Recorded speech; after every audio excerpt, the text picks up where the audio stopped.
Hello friends, welcome to my channel. Feeling of imagination के इस channel में आपका वेलकम है। इस वीडियो में मैं साइलेंट अपॉलजी का नेक्स्ट पार्ट शेयर कर रही हूँ। उम्मीद है यह पार्ट आपको पसंद आएगी। अगर पसंद आए तो प्लीज़ इसे लाइक करिएगा, शेयर करिएगा और अपने कमेंट देना मत भूलिएगा। साथ ही साथ मेरे चैनल को सब्सक्राइब करना भी मत भूलिएगा। ओके फ्रेंड्स, तो चलिए अब हम अपनी स्टोरी लाइन पर आते हैं। प्रीवियस पार्ट में आपने देखा था कि वांगजी और विभूषियान के बीच काफ़ी अच्छी बॉन्डिंग हो गई थी। विभूषियान वांगजी के आसपास ही रहने लग गया था। विभूषियान वांगजी के आसपास ही रहने लगा था।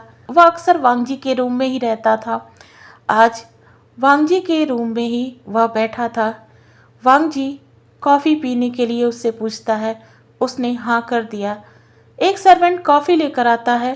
कॉफ़ी विभूषियान के ऊपर गिर जाती है। वांगजी डर जाता है और वह विभूषियान की शर्ट उतार देता है ताकि वह और ना चले। इन सब में उसकी नज़र विभूषियान के चेस्ट पर बने एक टैटू पर जाती है जिस पर उसका नाम लिखा था, लान वांगजी। उसने कहा, लान वांगजी, ये इस नाम का टैटू यहाँ विभूषियान ने क्यों बनवाया है? उसने कहा, विभूषियान, ये अब कौन सा तुम्हारा नया नाटक है? ये क्या किया है तुमने? तुमने क्या समझ रखा है मुझे? तुम्हारा दिमाग तो सही है। ये तुमने कब किया? क्या तुमने अपने होश में किया था या फिर पागलपन में?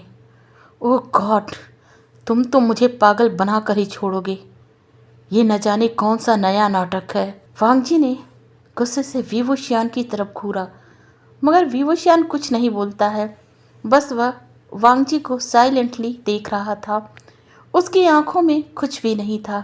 वांगजी ने कहा, तुम्हारी आंखें क्यों नहीं बताती हैं मुझे कुछ? क्यों क्यों मुझे नहीं बताती हैं कुछ? तुम्हें मुझे परेशान करने में इतना मज़ा क्यों आता है? तुम्हें मेरी लाइफ में मैस क्रिएट करने में इतना मज़ा क्यों आता है विभूषियान? क्यों? इतना कहते हुए वांगजी ने विभूषियान को एक बार फिर कस के थप्पड़ रसीद कर दिया। थप्पड़ बहुत जोरों से पड़ी थी विभूषियान को, जिसकी वजह से विभूषियान लड़खड़ाकर फिर से बेड के साइड में गिर गया। उसकी बैक पर बहुत तेज से चोट लगी थी, मगर वांगजी को इन सब चीज़ों का कोई होश नहीं था। उसने एक बार फिर से विभूषियान का हाथ पकड़कर खींचा और कहा, अब ये सब क्या चल रहा था? इसका क्या मतलब समझूं मैं? तुम मुझे बताते हो कि नहीं? कहते हुए वांगजी फिर गुस्से से विभूषियान के दूसरे गाल पर एक थप्पड़ लगा देता है। वह थप्पड़ भी इतना तेज लगा था कि विभूषियान फिर लड़खड़ा गया, मगर वांगजी का गुस्सा इतना तेज था, वह अपने गुस्से के आगे अपने किसी एक्शन को नहीं समझ पा रहा था। उसने बार बार विभूषियान के गालों पर थप्पड़ लगाना शुरू कर दिया और विभूषियान बगैर कुछ कहे बस वांगजी को देख रहा था।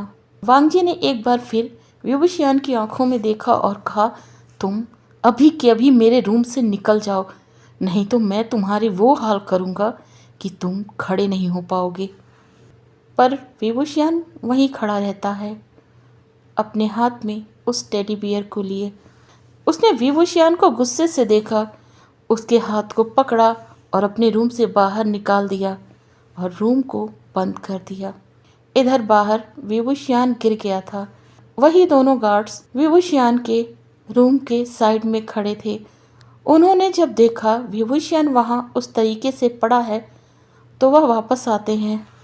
उन्हें लगता है कि कोई प्रॉब्लम हो गई है। वह विभूषियान को उठाते हैं और ले जाकर उसके कमरे में बंद कर देते हैं। विभूषियान कुछ रिएक्ट नहीं कर रहा था। इधर वांगजी का हाल तो बुरा हो गया था। उसे बार बार विभूषियान के चेस्ट पर वही टैटू याद आ रहा था और उसमें अपने नाम को। उसने कहा, ये विभूषियान भी ऐसा कैसे कर सकता है?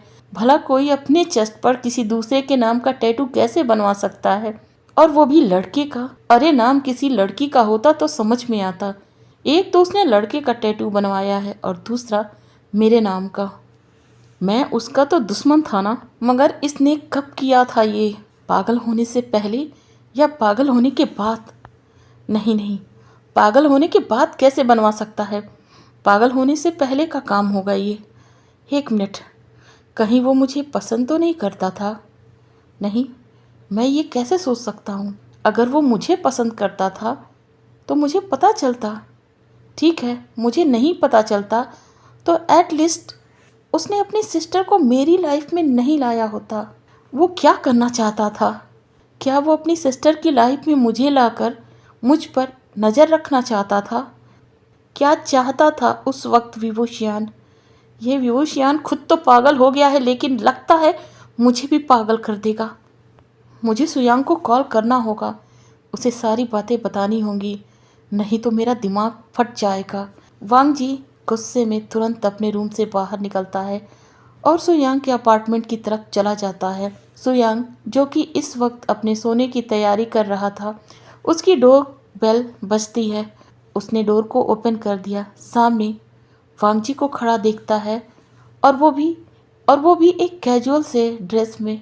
उसने कहा, क्या हुआ वांग जी, तुम यहाँ कैसे, इन कपड़ों में? वांग जी ने कहा, कपड़े उपड़े छोड़ो, पहले बताओ इसका मतलब क्या है? किसका मतलब? सुयांग ने क्वेश्चनिंग लुक देते हुए वांग जी से पूछा। वांग जी ने कहा, पहले मुझे अंदर आने दो और मेरे लिए एक ब्लैक कॉफ़ी बनाओ। सुयांग कहता है, ठीक है, तुम अंदर तो आओ। सुयांग वांग जी को लेकर अंदर आता है, फिर वह किचन में चला जाता है और वांग जी के लिए एक ब्लैक कॉफ़ी तैयार करता है। फिर वह कॉफ़ी को लेकर वांग जी के पास आता है। वांग जी की तरफ कॉफ़ी मग बढ़ाते हुए कहता है, अब बताओ क्या बात है? वांग जी ने वो सारी बातें सुयांग को बता दी जो कुछ देर पहले उसके साथ हुआ था। इन बातों को सुनने के साथ ही सुयांग भी कुछ देर के लिए चुप हो गया था। फिर वह कहता है, वांग जी, इसका मतलब यही हो सकता है कि विभूषियान तुम्हें पसंद करता था। क्या, लड़के को? वांग जी ने कहा। सुयांग ने कहा, क्या मतलब है? वांग जी ने कहा, यही कि वो लड़के को पसंद करता था। सुयांग ने कहा, हाँ, मतलब तो यही बनता है। वांग जी ने कहा, विभूषियान, और उसने क्या किया था? मेरी और खुद की फ़ोटोज़ लगाई थी और उन्हीं फ़ोटोज़ के ऊपर मुझे ब्लैकमेल कर रहा था, और जबकि वह खुद ही एक गे था। सुयांग को पता नहीं क्यों ये बात बहुत बुरी लग गई। उसने कहा, वांग जी, एक बात कहूँ? वांग जी ने कहा, बोलो। सुयांग ने कहा, मैं भी वही हूँ। वांग जी ने कहा, क्या? तुम्हारा दिमाग तो ठीक है। सुयांग ने कहा, मेरा दिमाग ठीक है, तभी तो तुम मेरे पास आए हो, मेरी हेल्प मांगने, मेरी एडवाइस लेने, और मैं तुम्हारा पर्सनल एडवाइज़र भी हूँ, तुम्हारा पर्सनल सेक्रेटरी भी हूँ और तुम्हारा फ्रेंड भी हूँ। तो मुझे नहीं लगता कि उस बात का असर मेरी इन सब क्वालिटीज़ पर पड़ती होगी। वांग जी ने कहा, सुयांग, तुम अपने बारे में ऐसा कैसे सोच सकते हो? मैं तुम्हारे बारे में ऐसा कभी नहीं सोचता। सुयांग ने कहा, तो प्लीज़ अपने वो शब्द वापस ले लो। हाँ, मैं मानता हूँ विभूषण अच्छा नहीं रहा होगा, बुरा रहा होगा, लेकिन वो तुम्हें पसंद करता था, इसमें कोई बुराई नहीं है। हाँ, तुम नहीं पसंद करते हो, वो अलग बात है, पर पसंद और प्यार पर अपना वश तो नहीं चलता है ना। वांग जी ने कहा, तो तुम किसे पसंद करते हो सुयांग? सुयांग ने कहा, तुम्हें याद है वो साओ सिंचैन? अरे वो तो बहुत ज़्यादा डेंजरस था अपने क्लास में। सुयांग ने कहा, हाँ, मैं उसे पसंद करता हूँ। वांग जी ने कहा, और वो? सुयांग ने कहा, वो भी मुझे पसंद करता है। वांग जी ने कहा, सच में? सुयांग ने कहा, हाँ। वांग जी ने कहा, ओह, पर मुझे बिलीव नहीं हो रहा है। सुयांग ने कहा, ठीक है, बिलीव करने के लिए मैं तुम्हें उससे ज़रूर मिलवाऊंगा, पहले तो तुम्हारी प्रॉब्लम सॉल्व कर ली जाए। वांग जी, तुम क्या करना चाहते हो? वांग जी ने कहा, हो सकता हो वो मुझे पसंद करता हो, लड़कों को पसंद करना उसके लिए आम बात होगी, पर मैं उसे अब अपने साथ नहीं रख सकता। वांग जी ने कहा, सुयांग, वो मुझे पसंद करता तो फिर मेरी मैरिज अपनी सिस्टर के साथ कैसे होने देता? सुयांग ने कहा, मैं नहीं जानता हूँ। वांग जी ने कहा, पर ये सारी बातें सोचकर मेरा दिमाग फट रहा है। वो तो खुद पागल होकर बैठा है और साथ में मुझे पागल कर रहा है। कहाँ मैं उससे बदला लेने के लिए मरा जा रहा हूँ। मैं उसे ठीक करना चाहता हूँ। क्या सच में बदला लेने के लिए? सोयांग ने वांग जी को टीच किया। वांग जी ने कहा चुप रहो। सोयांग ने कहा ठीक है मैं चुप हूँ। वांग जी ने कहा बिल्कुल, मैं उससे बदला लेना चाहता हूँ, मानता हूँ। सुयांग ने वांग जी को एक बार फिर टीच करते हुए कहा उससे बदला लेना चाहते हो, जिस तरीके से तुम उसका ख्याल रखते हो, मुझे तो नहीं लगता है कि तुम उससे बदला ले सकते हो वांग जी। वांग जी ने कहा वो अलग बात है सुयांग, मैं उसका ख्याल इसलिए रखता हूँ ताकि वह जल्दी से ठीक हो जाए और उसके ठीक होने के बाद मैं उसे बता सकूं कि उसकी वजह से क्या क्या हुआ था मेरी लाइफ में, मैंने क्या क्या सफ़र किया है। सोयांग ने कहा ठीक है बता देना, ठीक हो जाने दो उसे। पर तुम तो बहुत लकी हो यार। सोयांग ने वांग जी को टीच किया और कहा विभूषियान, द ग्रेट विभूषियान तुम्हें पसंद करता था और तुम मियाँ मियाँ के पीछे यूं ही पागल हुए फिरते थे। वांग जी ने कहा सुयांग तुम्हारा दिमाग खराब हो गया है, पहले तुम नी हुसैन को कॉल करो। अब मैं विभूषियान को अपने पास नहीं रखना चाहता हूँ, तुम कॉल करो उसे, जल्दी कॉल करो। सोयांग ने कहा ठीक है मैं कॉल करता हूँ। नी हुसैन को सोयांग ने कॉल किया। नी हुसैन ने कॉल रिसीव कर लिया और अभी सोयांग कुछ बोलता कि नी हुसैन ने कहा हेलो मिस्टर सोयांग, मैं चाइना आ गया हूँ, मैं विंग से कब मिलने आ सकता हूँ? सोयांग ने कहा ठीक है, मैं आपको मिस्टर लैन से बात करके बताता हूँ। यह कहते हुए सोयांग ने अपना कॉल कट कर दिया। सोयांग ने वांग जी की तरफ देखा जो उसे ही घूर रहा था और इधर उधर टहल रहा था। सोयांग ने कहा वांग जी लगता है किस्मत तुम्हारे साथ है, नी हुसैन यहाँ पर आ गया है। वांग जी ने कहा तो तुमने उससे कहा क्यों नहीं कि वो विभूषियान को अपने पास ले जाए? उसने खुद पूछा है विभूषियान से वह मिलने कब आ सकता है? वांग जी ने कहा उससे कहो वह तुरंत आ जाए। तुरंत? वांग जी ने कहा हाँ कहो। सोयांग ने नी हुसैन को दोबारा कॉल किया। नी हुसैन ने कॉल रिसीव किया। सोयांग ने कहा मिस्टर नी हुसैन, अगर आप बुरा ना माने तो आप इसी वक्त आ सकते हैं। उधर से नी हुसैन ने थोड़ा घबराते हुए बोला क्या हुआ विभूषियान को, क्या उसने कुछ गलत कर दिया? अब सोयांग क्या जवाब देता। उसने कहा नहीं उन्होंने कुछ गलत नहीं किया है, लेकिन वांगजी सर को कल यहाँ रहना नहीं है, इसीलिए वह काफ़ी परेशान है कि विभूषियान को किसके साथ छोड़ कर जाए। नी हुसैन ने कहा ठीक है, कहो मैं आ रहा हूँ, अभी मैं आ रहा हूँ। कहते हुए नी हुसैन ने कॉल कट कर दिया। सुयांग ने वांग जी की तरफ देखा। वांग जी ने कहा क्या हुआ? सुयांग ने कहा कि वो आ रहे हैं। वांग जी ने कहा चलो मेंशन चलते हैं। सुयांग ने कहा ठीक है। वांग जी ड्राइव कर रहा था। वह खुद कंफ्यूज था, उसे समझ नहीं आ रहा था वह क्या करे, उसे क्या करना चाहिए। उसे जो समझ आ रहा था, जो कुछ भी कर रहा था, उसके बारे में वह खुद ही क्लियर नहीं था। वह सही कर रहा है या गलत, वह खुद ही कंफ्यूज था। आखिरकार मेंशन आ गया। वांग जी और सुयांग तुरंत मेंशन के अंदर चले गए।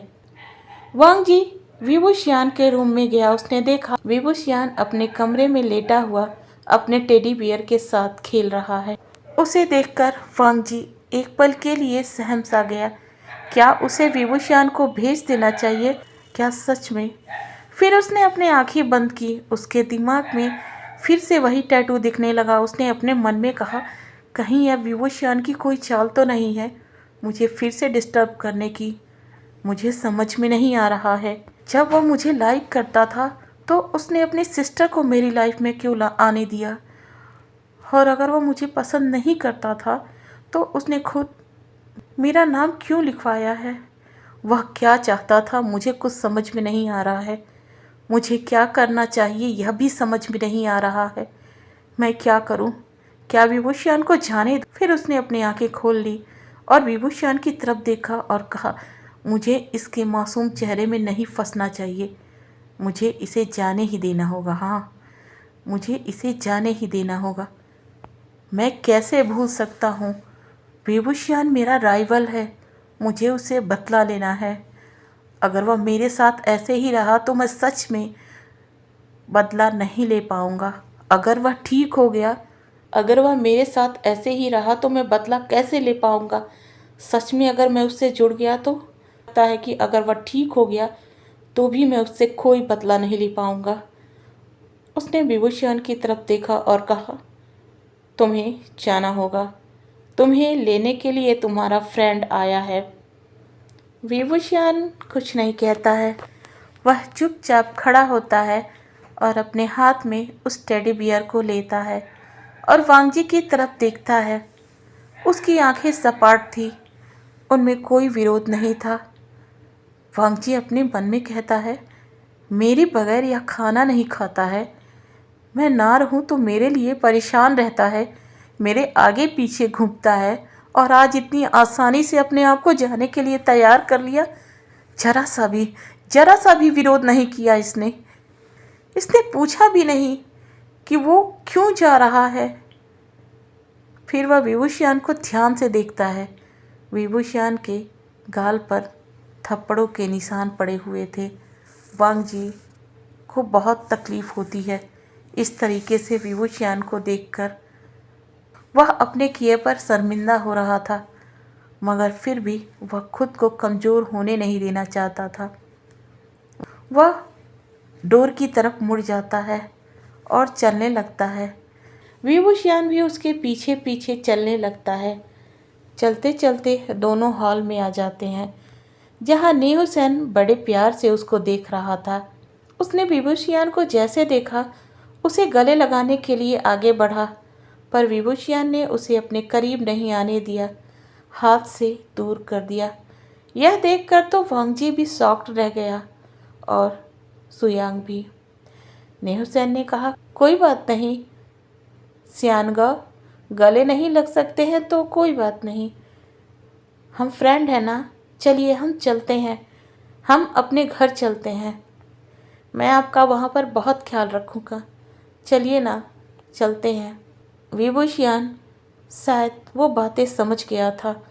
वह अपने हाथ में उस टेडी बियर को लिए नेहुसेन के साइड आ गया। नेहुसेन ने वांगजी को ग्रीट किया और कहा, अब हम चलते हैं। इस वक्त नेहुसेन कितना खुश था, वह खुशी उसके चेहरे से झलक रही थी। वह जाने के लिए मेंशन के डोर की तरफ बढ़ जाता है। विभूषण भी बढ़ जाता है। दोनों जाने लगते हैं। सुयांग और वांगजी दोनों को जाते हुए देख रहे थे। विभूषण थोड़ा आगे गया, फिर उसके मन में पता नहीं क्या आया, वह पीछे मुड़ता है। जैसे वह पीछे मुड़ता है, नेहुसेन भी पीछे मुड़ गया। वह पीछे मुड़ता है, उसके हाथ में जो टेडी बियर था वह ले जाकर काउच पर रख देता है। उसके कुछ ही दूरी पर सुयांग और वांगजी खड़े थे। वह लिटिल वांगजी के सामने घुटने पर बैठ जाता है और कहता है, लिटिल वांगजी, वांगजी का ख्याल रखना, उसे परेशान बिल्कुल मत करना, ठीक है? मैं जा रहा हूँ, मेरे जाने के बाद उनका ख्याल कौन रखेगा, तो प्लीज़ उनका ख्याल रखना। वांगजी, नेहुसेन और सुयांग तीनों विभूषण की बातें सुन रहे थे। सुयांग और नेहुसेन की आंखें भर गई थी, मगर वांगजी की आंखें बिल्कुल खाली थी। विभूषण उठता है, नेहुसेन का हाथ पकड़ता है और मुड़कर फिर मेंशन के गेट की तरफ जाने लगता है। इस बार विभूषण ने पलटकर वांगजी की तरफ देखा भी नहीं। यह बात वांगजी को चुभ सी गई थी, मगर वह क्या करता, उसी ने तो विभूषण को जाने के लिए कहा था। अब विभूषण चला गया। थोड़ी देर बाद सुयांग भी चला जाता है और वांगजी अपने रूम में वापस आकर लेट जाता है। उसने आंखें बंद की ही थी कि तभी उसकी आंखों के सामने वो सारे मंजर एक बार फिर घूम गए। किस तरीके से उसने विभूषण के शर्ट को ओपन किया था, उसके सीने के पास बने उस टैटू को देखा था और विभूषण को वांगजी ने कितनी ज़ोर से धक्का दिया था और कितनी बार उस पर हाथ उठाया था। ये सारी बातें वांगजी के दिल को चोट पहुंचा रही थी। उसने गुस्से से कहा, मैंने ये सब क्या कर दिया, मुझे उस पर हाथ नहीं उठाना चाहिए था, मैं अपने गुस्से को कंट्रोल में क्यों नहीं कर पाया, क्यों? मैंने उसे जाने दिया। यह सब क्या है? मैं क्यों सोच रहा हूँ? मैं क्यों नहीं भूल पा रहा हूँ? मेरा दिमाग तो सोचते सोचते फट जाएगा। मुझे उस विभूषियान के लिए कोई फीलिंग नहीं है। वो मेरा दुश्मन है, मेरा राइफल है। मैं क्या करूँ? मैं उसे भूल क्यों नहीं पा रहा हूँ? कहता हुआ उसने अपनी आंखें बंद कर ली। उसे नींद तो आ नहीं रही थी। काफ़ी देर तक वह जागता रहा, मगर अंत में थक कर सो जाता है। नहीं, सुबह होती है। वांग जी अपनी डेली रूटीन कंप्लीट करता है।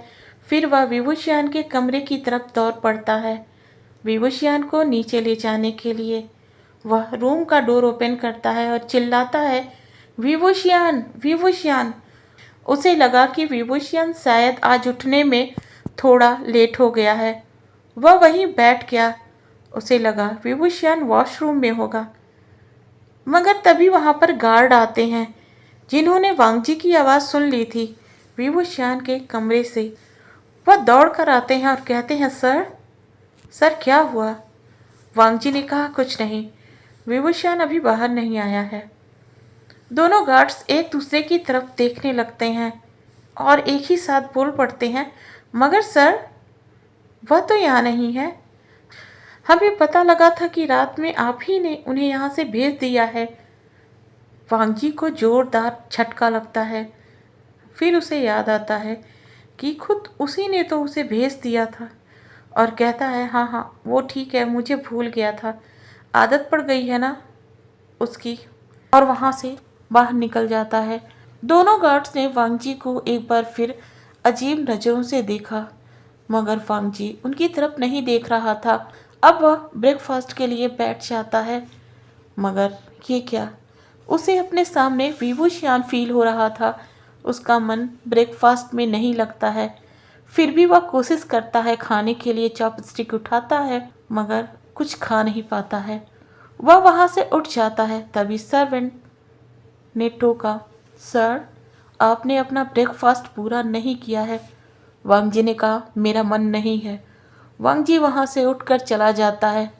उसका मन बहुत खराब सा लग रहा था। वह पूरा दिन अपने आप को काम में बिजी रखता है। सुयांग भी देख रहा था कि वांग जी ने अपने आप को काम में इतना ज़्यादा बिजी रखा है कि कहीं और उसकी नज़र पड़ ही नहीं रही है। वह भी समझ गया था कि वांग जी विभूषियान को भुलाने के लिए यह सब कर रहा था। वह वांग जी को बिल्कुल नहीं टोकता है। शाम होती है। वांग जी अपने मेंशन की तरफ मुड़ता है, पर उसका मन मेंशन जाने के लिए नहीं करता है। वह सुयांग से कहता है, सुयांग, आज मैं तुम्हारे अपार्टमेंट में रुकूंगा। सुयांग ने कहा, क्या? वांग जी ने कहा, क्यों, तुम्हें कोई प्रॉब्लम है? तुम्हारी गर्लफ्रेंड आने वाली है। सुयांग ने कहा, मेरे पास बॉयफ्रेंड है। वांग जी ने झल्लाते हुए कहा, मुझे पता है, क्या वो आज आ रहा है? सुयांग ने कहा, नहीं, आज मैं अकेले हूँ, तुम चल सकते हो। वांग जी सुयांग के अपार्टमेंट आता है। वहाँ जाकर वह फ्रेश होता है। डिनर करने के बाद वह बैठे थे। अपनी आदत से मजबूर वांग जी कॉफ़ी पी रहा था। सुयांग ने कहा, क्या हुआ वांग जी, मेंशन क्यों नहीं गए? वांग जी ने कहा, बस मन नहीं लग रहा था। सुयांग ने कहा, क्यों, उसकी बहुत याद आ रही है? वांग जी ने कहा, उसकी याद क्यों आएगी, वह तो मेरा दुश्मन है, और दुश्मनों को याद करना यह वांग जी की आदत में नहीं है। पर तुम गलत हो। तुम 3 सालों से उसी को तो याद कर रहे हो और कहते हो आदत में नहीं है। डायलॉग भी अच्छा मारा करो वांग जी। वांग जी ने कहा, तुम चुप रहो और मुझे अपना काम करने दो। फिर सुयांग से रहा नहीं जाता है और कहता है, सच बताओ वांग जी, क्या सच में तुम्हें उसकी बहुत याद आ रही है? वांग जी ने कहा, पता नहीं क्यों ऐसा हो रहा है सुयांग, पर यह सच है। आज सुबह ब्रेकफास्ट करने का मन नहीं कर रहा था, मैंने नहीं किया। मुझे उसके साथ खाने की आदत है, नहीं, उसके हाथ से खाने की आदत हो गई है। ऑफिस से जब मैं मेंशन के लिए निकल रहा था तो एक पल के लिए मेरे मन में ख्याल आया कि विभूषण कब से मेरा वेट कर रहा होगा, पर फिर अचानक से याद आया वह तो वहाँ पर है ही नहीं, फिर मेरा वेट कौन कर रहा होगा, इसलिए मेरा वहाँ जाने का मन नहीं किया। सुयांग मैं क्या करूं? मुझे कुछ समझ में नहीं आ रहा है। मेरे साथ ये क्या हो रहा है? सुयांग ने कहा, तुम्हें उससे प्यार हो गया है वांगजी। वांगजी ने कहा, यह नहीं हो सकता है सुयांग। तुम्हें पता है ना, मैं मिया मिया को पसंद करता हूँ। सुयांग ने कहा, वांगजी, पसंद और प्यार में काफ़ी अंतर होता है।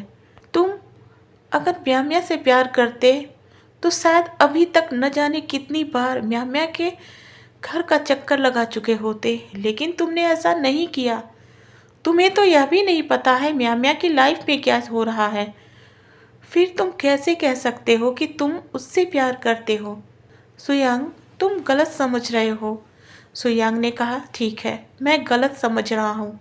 तो चलो बताओ, तुम विभूषियान को लेकर इतना परेशान क्यों हो?